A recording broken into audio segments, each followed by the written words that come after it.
This story is titled, My Sister and Her Fiancé Laughed at Me for Paying Their Bills For, so I cut them off and now they need my help. Hey everyone.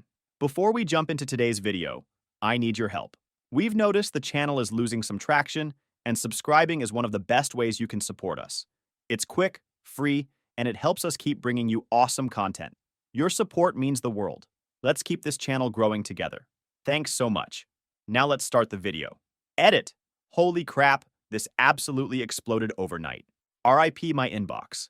I'm trying to respond to comments, but there are literally thousands. Thanks for all the awards.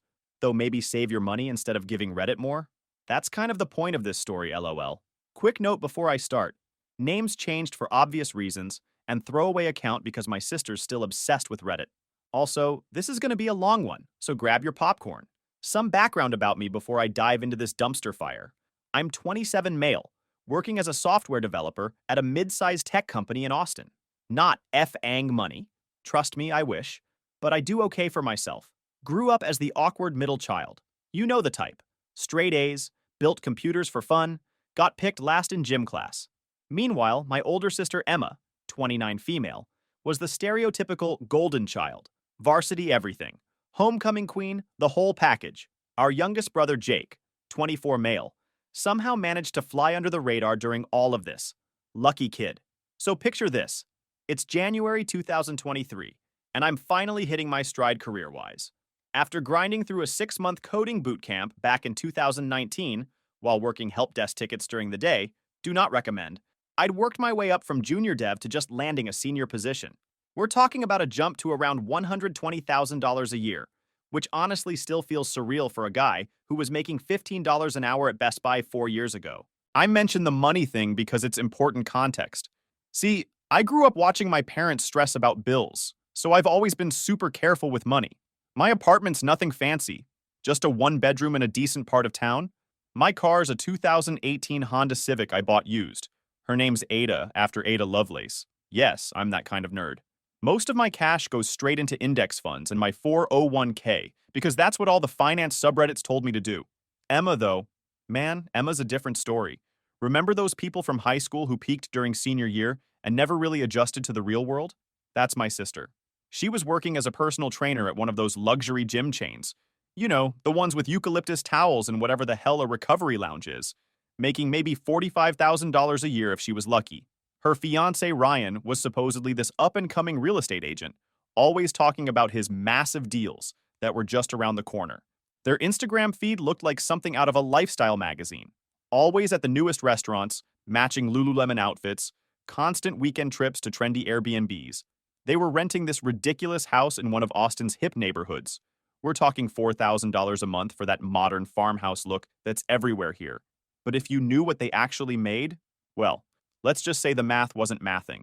Then came the call trademark. It's like 11:30 p.m. on a Tuesday. I'm in the middle of a League of Legends match. Yes, I still play, judge away. And Emma's calling. Now, Emma never calls me unless she needs something, so I already knew this wasn't going to be good. She's full on crying, can barely get the words out. Turns out they're 3 months behind on utilities, maxed out 4 credit cards. 4! And their rent check is about to bounce. Ryan's big deals had all fallen through, and his broker was threatening to pull his license if he didn't start closing something soon. Being the certified that I am, I felt bad. Like, genuinely bad. Maybe it was residual guilt from all those times she stuck up for me when kids were being jerks in middle school. Maybe it was because she actually said, I need your help for the first time in ever? Or maybe I'm just a sucker. But I offered to help, just until Ryan's next deal closes, she said. Maybe 2 or 3 months tops? She needed $2,000 to catch up on rent and get the utility companies off their backs. That's not nothing, but I had it in savings. And family's family, right? I sent the money that night, even helped her set up a budgeting spreadsheet that she never opened, and suggested some ways to cut back, that she ignored completely. But hey, at least I tried to be responsible about it. Here's where I made my first mistake. I let it become a regular thing. Every month, Emma would send a Venmo request, sometimes with a heart emoji, sometimes with a, "You're the best brother ever." Once she even sent a photo of their dog with a sign saying, "Thank you, uncle, my name," which I'll admit was pretty cute. But looking back, it was all just manipulation. I kept telling myself it was temporary, that Ryan would start closing deals again. Spoiler, he wouldn't. that Emma would finally stick to a budget. Spoiler, she didn't. That they'd get their shit together and stop needing their nerdy little brother to bail them out. Biggest spoiler, nope. Instead, I watched through their social media as my money funded their perfect life. While I was meal prepping chicken and rice, they were posting stories from $200 sushi dinners. While I was putting off buying a new graphics card, Emma was showing off her new Dyson Airwrap. Took me 20 minutes of Googling to figure out what that even was. Apparently, it's a $600 hairdryer. The worst part? I actually defended them when my friends pointed out the red flags. They're just bad with money, I'd say. They need guidance. Families gotta stick together. God, I can't believe how naive I was. But as time went on, she got more, let's say, comfortable with the arrangement. The requests started coming with zero context, just the money amount, and usually some BS emoji combination like, or you're the best brother ever star. One time she even had the audacity to mark it as urgent because they wanted to book a limited time deal on a weekend trip to the hill country. You know? Because that's totally what emergency financial aid is for. Here's what really gets me though. I was actually making sacrifices to help them. Real ones. I had been saving up for a down payment on a house because Austin rent is getting ridiculous, but that fund basically became the Emma and Ryan support fund. I cut my 401k contributions from 15% to 6% just to keep my own emergency fund intact. My gaming PC is still running a GTX 1080 because I kept putting off upgrades. Hell, I even switched to store-brand coffee. Fellow developers will understand what a sacrifice that is. Meanwhile, their Instagram feed looked like a freaking lifestyle influencer's highlight reel. Let me paint you a picture of what my $2,000 was actually funding. October 2023. Emma posts about their spontaneous date night at that new rooftop sushi place downtown. Quick Google search shows their tasting menu is $150 per person, not including drinks. They got the sack pairing. I know because she posted all of it on her stories. November 2023. Ryan decides he needs a more professional image for real estate. Suddenly, he's wearing a different Polo logo shirt in every photo. The same week, they're too broke to pay their water bill. Make it make sense. December 2023. They throw this massive Christmas party at their house. We're talking catered food, one of those professional light displays outside, custom cocktails, the works. Emma even hired a photographer, for a house party. Meanwhile, I'm eating microwave ramen because it's the end of the month and I just sent them their rent money. January 2024. Emma starts posting about her fitness journey. Again, new Lululemon everything. That stupid hydro rowing machine that cost more than my first car. A fridge full of those overpriced meal prep services. But God forbid they learn to budget or cook for themselves. The crazy part? I actually convinced myself this was okay. I had this whole rationalization worked out. They're just bad with money. They need guidance. Or, at least they're not in debt anymore. Spoiler, they totally still were. Or my personal favorite, they'll pay me back once Ryan's real estate career takes off. My best friend Mark, who works in fintech and has been telling me I'm an idiot since day one, actually sat me down and did the math. In 18 months, I'd given them $36,000. $36,000. That's a decent down payment on a house in some parts of Texas. That's a new car. That's a lot of money to give to people who are posting weekly mani-pedi updates on Instagram. But you want to know the real kicker? You know what finally made me realize how deep this money pit went? I made a spreadsheet, because of course I did, tracking their social media spending based just on what they posted publicly. In the same 18 months I'd given them $36,000, they had spent at least $4,800 on gym memberships. Both had Equinox memberships, if you know, you know. $3,000 plus on Emma's wellness treatments, whatever the hell those are. $2,400 on Ryan's golf club membership. $5,000 plus on restaurants, just the ones they posted about. $3,500 on Emma's Sephora addiction. She had their top-tier reward status. $2,900 on Ryan's work wardrobe. God knows how much on their constant weekend trips. And these are conservative estimates based only on what they publicly posted about. The real numbers were probably way higher. The worst part? Every time I'd try to bring up budgeting or financial planning, they'd get defensive. Emma would pull the, "You don't understand, we have to maintain an image for Ryan's career" card. Or my favorite, "Just because you're okay living like a college student doesn't mean everyone wants to live that way." Yeah, because living within your means is totally the same as being a broke college kid. Looking back, I realized they never saw my help as temporary. They'd built their entire lifestyle around having that extra $2,000 a month. They were counting on their rich tech brother to keep subsidizing their Instagram perfect life indefinitely. You ever have one of those moments where your whole world shifts on its axis? Like, one minute everything's normal, and the next you realize you've been living in some kind of bizarre alternate reality? Yeah, welcome to my mom's 50th birthday party. Mom had wanted a big celebration, so we rented out this cute little event space in South Congress. Nothing too fancy, but nice enough that Emma complained it wasn't Instagram worthy. Should have been my first clue for how the day would go. I'd spent the morning helping set up, making sure the catering was sorted, and testing the AV system for the slideshow I'd put together of old family photos. You know, actual useful stuff. Emma and Ryan showed up an hour late, because of course they did. They rolled up in his leased BMW, another red flag I'd been ignoring. Who leases a 540i when they can barely make rent?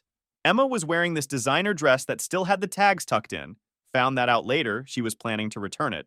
And Ryan was sporting his newest real estate power look, complete with Gucci loafers. I remember thinking they looked like NPCs from a game about wealthy millennials. The party was going fine at first. Mom was happy, Dad was doing his usual, I'm manning the grill even though we have caterers thing, and my brother Jake was entertaining our little cousins with some TikTok dances. Normal family stuff, you know? I was mostly hanging back, nursing my beer, and trying to avoid Ryan's attempts to rope me into his latest investment opportunity. Spoiler, it was crypto. That's when I noticed my Aunt Linda giving me these weird looks across the room. Linda's always been the straight shooter in the family. She's that aunt who'll tell you if your outfit looks bad or if your boyfriend's a loser. No filter, just facts. After dinner, I was helping clean up some plates in the kitchen, because apparently I'm the only one who was raised to help at parties. When Linda cornered me, she had this look on her face like she was about to tell me someone died. Honey, she said, checking over her shoulder to make sure we were alone. We need to talk about Emma and Ryan. I figured she was going to lecture me about enabling their lifestyle or something. I'd gotten pretty good at deflecting those conversations. But what came next hit me like a truck. I was at cousin Sarah's baby shower last week, Linda started, her voice low. Emma and Ryan were there, getting pretty loose on the mimosas. They were talking about you, making jokes. My stomach did this weird flip thing. What kind of jokes? Linda looked physically pained. They were calling you the rich tech nerd who was too busy with his computers to have a real life. Said you were... She paused, clearly debating whether to continue. They said you were such a loser that you had to buy their friendship with the monthly payments. I felt like I'd been punched in the gut, but Linda wasn't done. Emma was laughing about how you're so bad with money because you waste it all on them instead of getting a life. And she told everyone the money was just tech bro guilt payments because you make too much for doing nothing all day. The beer in my hand suddenly felt very heavy. Through the kitchen door, I could hear Emma's distinctive laugh. She was probably showing someone her latest Instagram photos. My ears were ringing. That's not all, Linda continued, her hand on my arm. Ryan was bragging about how they've got you wrapped around their finger. Said as long as Emma plays the helpless little sister card, you'll keep paying their bills indefinitely. I must have gone pale because Linda pushed a chair toward me. I sat down hard, my mind racing through every interaction over the past 18 months. Every thank you text. Every grateful hug. Every you're the best brother ever message. It had all been an act. Why are you telling me this? I managed to ask. Linda's face softened. Because you're a good kid who works hard for his money. And because I watched them take thousands of selfies tonight in front of the decorations you paid for, making fun of how you try too hard to make mom happy. Right then, Emma burst into the kitchen, already talking a mile a minute about how Ryan needed my help setting up his new crypto wallet. She stopped short when she saw my face. Everything okay? She asked, her voice dripping with that fake concern I now realized I'd been hearing for months. I looked at her, really looked at her.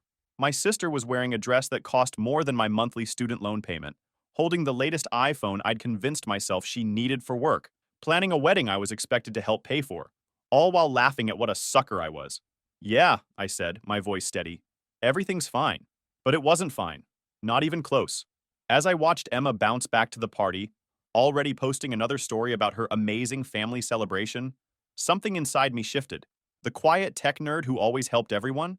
He was done being the family ATM. I spent the rest of the party watching them through new eyes. Every laugh felt hollow. Every hug felt fake. Every time Ryan mentioned his upcoming deals or Emma talked about their investment strategy, I felt physically ill. When they left that night, early, Because they had brunch plans the next day, Emma gave me her usual, "Love you, bro," and Ryan did his fake punch on the arm thing. I smiled and waved goodbye. They had no idea what was coming.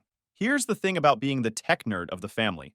We're really good at documentation and planning and being methodical when we need to be. Emma and Ryan thought I was just some pushover who typed on keyboards all day. They were about to learn exactly what a motivated developer can do with a spreadsheet and too much cold brew coffee. The morning after Mom's party, I woke up early and did what I do best. I made a project plan. Remember that spreadsheet I mentioned earlier? Time to turn it into a weapon. I spent the entire Sunday going through 18 months of receipts, bank statements, and Venmo histories. Every single payment, every request, every emergency transfer. All of it meticulously cataloged. But the real goldmine? Social media. See, Emma and Ryan weren't just bad with money. They were compulsively public about it. They tagged every restaurant, every store, every luxury experience. They'd even enabled location sharing on most posts, so I could literally map out their spending sprees. Remember that fancy sushi dinner they had when they were too broke to pay their electric bill? Tagged with "Date night, luxury life, no regrets." The Gucci loafers Ryan bought instead of paying their car insurance? Posted with "Gotta invest in yourself 100%. I created a timeline matching their social posts against their desperate requests for money. It was actually kind of impressive how blatant it was. They'd post about booking a spa weekend, then 3 days later Emma would text me about a surprise medical bill. They'd show off their new restoration hardware furniture, then Ryan would call about being short on rent. The audacity was almost admirable. Then I did something that probably sounds petty, but turned out to be crucial. I started screen recording their Instagram stories. You know how those disappear after 24 hours? Well, not if you save them. Every humble brag, every blessed caption, every screenshot of their DoorDash orders, I kept all of it. I even made a folder of screenshots showing timestamps of when they'd post about buying luxury stuff literally hours after I'd sent them money. But here's where my inner nerd really came in handy. I built a simple program to track their posting patterns. Turns out they had a system. They'd usually ask for money on Thursdays or Fridays, right before their weekend plans. They'd wait until the money cleared, then suddenly there'd be a burst of posts about their spontaneous adventures. Like clockwork, every single time. While I was doing all this detective work, they were still living their best fake life, completely oblivious. Emma sent her usual Venmo request that Monday. $2,000 with a "rent due" caption. I didn't respond. Tuesday morning, another request. "Hey bro, did you see my Venmo?" Kind of urgent. I left it on red. By Wednesday afternoon, Emma was calling. I let it go to voicemail. She left 3 messages, each one increasingly panicked. The last one was just, "William, what the hell? We need that money." Thursday morning, I got the text I'd been waiting for. "Are you mad at me or something? Ryan says we can probably get an extension on rent, but we really need your help. Call me?" That's when I made my first move. I sent back a single screenshot.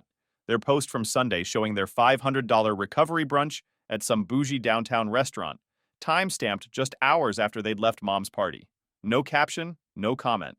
Just the receipt they'd proudly shared with their food blogger friends. Emma called immediately. I actually smiled when I saw her name pop up on my phone. Time to put those improv classes I took in college to good use. "Hey, Em, sorry I've been busy," I said, making sure to sound distracted. "What's up? What's with the screenshot?" she demanded. "Are you, like, stalking my Instagram or something?" "Oh, that? Just noticed you guys had a nice brunch right after asking me to cover rent again. Must have been good. $500 is a lot for eggs." The silence on the other end was beautiful. I could practically hear her trying to come up with an explanation. That was different," she finally stammered. "Ryan had some clients he needed to impress. It's business expenses." "Right," I said, keeping my voice neutral. "Just like the Gucci loafers were a business expense, and the spa weekend was for networking?" Another long pause. "Who's been talking to you?" Her voice had that edge it gets when she's losing control of a situation. "Does it matter? Look, I'm having some cash flow issues right now. Might need to pause the payments for a while." "Cash flow issues?" She actually scoffed. "You make like $1 billion writing computer stuff." And there it was. The entitled attitude Linda had warned me about. The mask was already slipping. "Actually, I make $120,000 before taxes, and I've been sending you $24,000 a year. Want to do that math real quick? This isn't funny, William. We're counting on that money. We have bills to pay. Weird how you need my money so badly when you just dropped $900 on a Dyson Airwrap? Or was that for clients too?" Click. She hung up on me. Within an hour, my phone was blowing up. Ryan sent a paragraph about how I was tearing the family apart. Emma switched to guilt trip mode with a photo of their past due utility bill, conveniently cropped to hide the date. Even my mom texted asking if everything was okay, because Emma was very upset. But I stayed quiet, posted nothing, said nothing, just watched as they started to realize their gravy train had hit the brakes. The best revenge plan is like good code. You set it up right, then let it run itself. And boy, was it about to run. That's when Emma deployed her nuclear option. She called our mom crying. Now, you need to understand something about our mom. She's the sweetest person alive, but she's also been enabling Emma's behavior since we were kids. If Emma was upset, it was always someone else's fault. When she maxed out her first credit card at 19, Dad was too strict with money. When she dropped out of college, her professors were against her creative spirit. Now, her terrible money habits were apparently my fault for suddenly abandoning her. Mom called me at work, which she never does. I could hear the tension in her voice immediately. William, your sister is hysterical. She says you're refusing to help with their bills anymore? They might lose their house. First of all, it wasn't their house. It was a rental they could never afford. Second, the only thing they were at risk of losing was their luxury lifestyle. But try explaining that to a mother who's listening to her daughter sob about being homeless. Mom, I said, trying to keep my voice level, did Emma happen to mention that I've been giving them $2,000 every month for the past year and a half? Silence. Then, she said you were helping with rent sometimes. Sometimes? Mom, I've given them $36,000. That's more than some people make in a year. And want to know what they did with it? Check Emma's Instagram. I heard her typing. My mom's not super tech savvy, but she knows how to stalk her kids on social media. I waited as she scrolled through Emma's feed. The brunches, the shopping sprees, the weekend trips, all of it meticulously documented with blessed hashtags. Oh, she said quietly. I didn't realize. But Emma wasn't done. When Mom didn't immediately solve her problem, she started calling other family members. Aunt Linda already knew the truth, obviously, but others started getting involved. My cousin Mike texted asking if I was in some kind of trouble because Emma said I was acting erratic with money. Uncle Steve, who's some kind of financial advisor, called to offer his services because he'd heard I was struggling with fiscal responsibility. The stories Emma was spinning got wilder by the day. By the end of the week, half the family thought I was either having a mental breakdown, secretly gambling, or had joined some kind of tech cult that made me turn against my family. My brother Jake, bless his soul, just kept sending me popcorn emojis and asking if he could watch the next time it all kicked off. Then Ryan showed up at my office. I work at one of those typical tech companies in downtown Austin.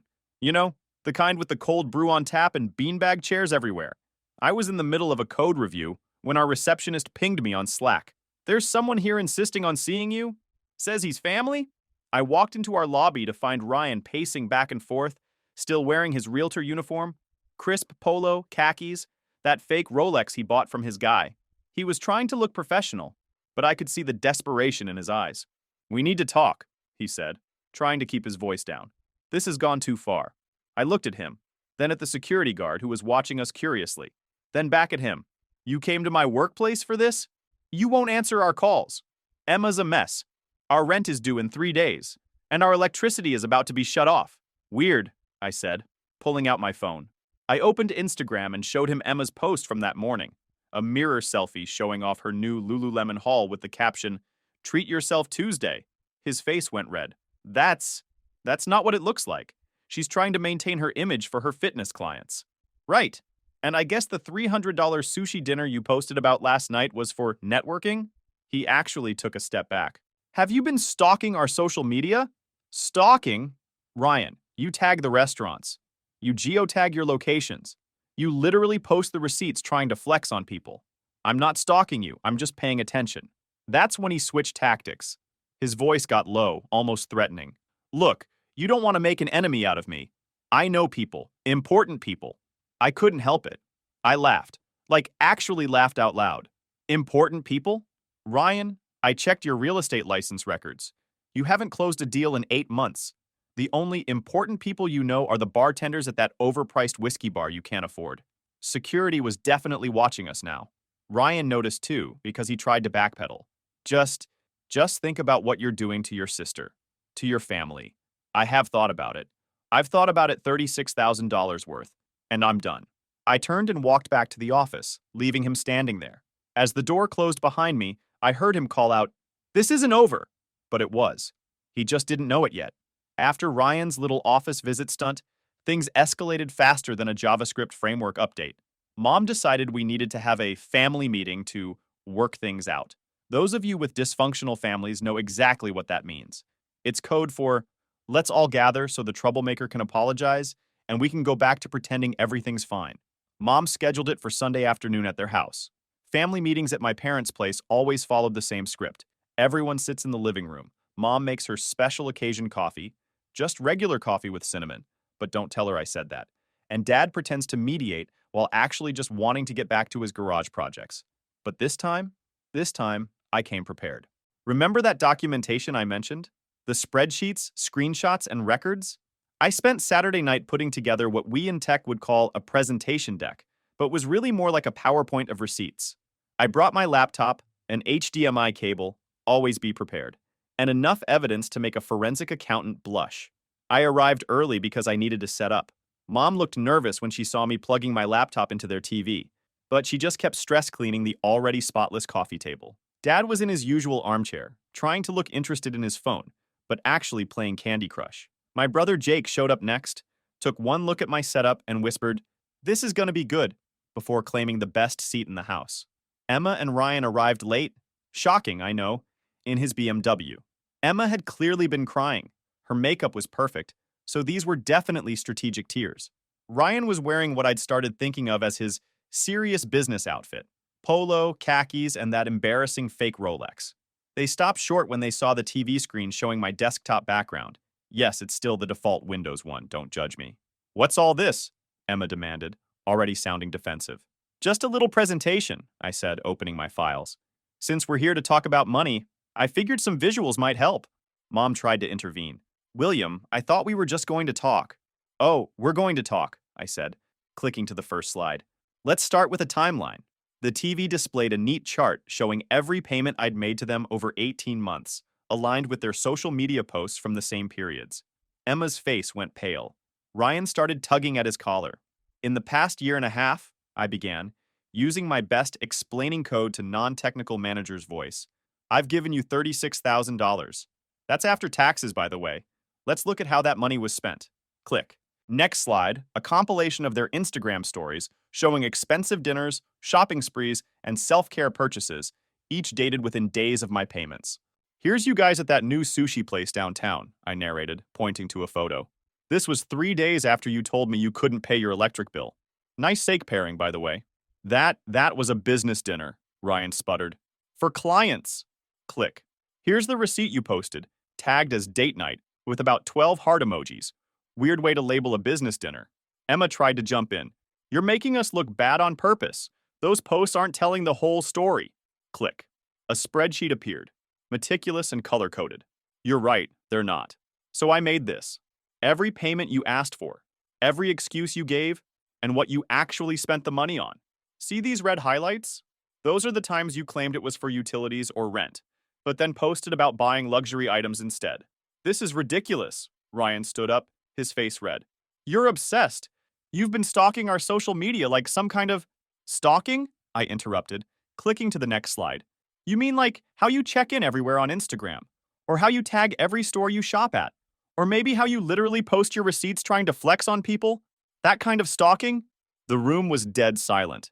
Jake was grinning like it was Christmas morning. Mom had her hand over her mouth. Dad had actually put down his phone. "But here's the best part," I continued, clicking to a new slide. "While you were spending my money on luxury goods, you were also making fun of me behind my back, calling me the rich tech nerd who had no life, making jokes about how I was buying your friendship. Remember those conversations, Emma?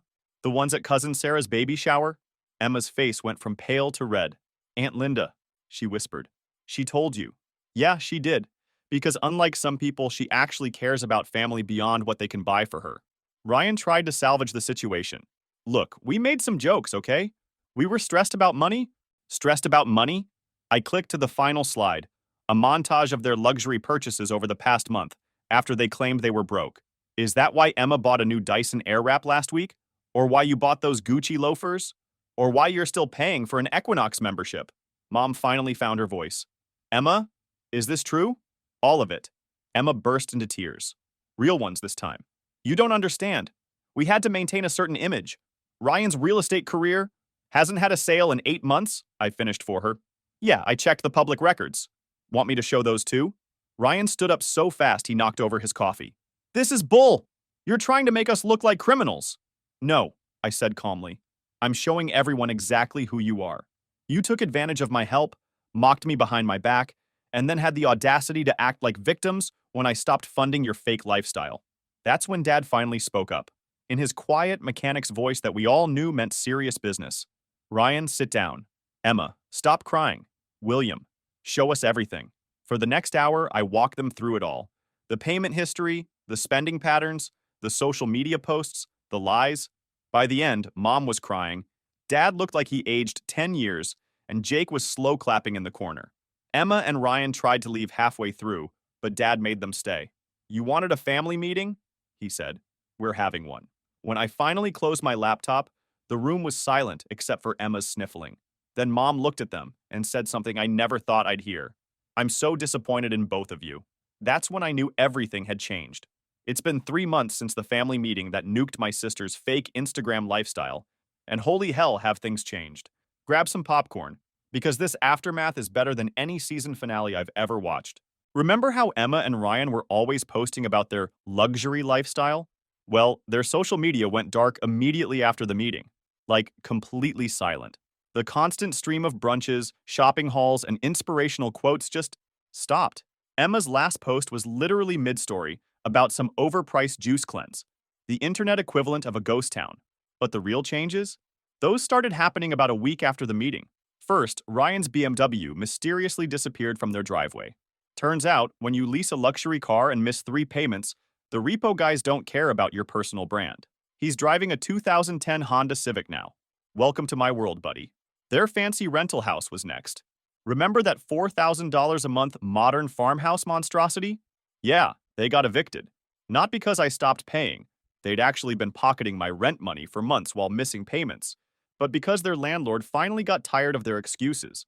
The look on Ryan's face when he had to move their restoration hardware furniture into a storage unit was chef's kiss.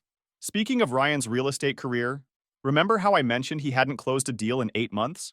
Well, someone, definitely not me, left a detailed review of his business practices on his broker's Facebook page. Suddenly, all those big deals he was always talking about evaporated.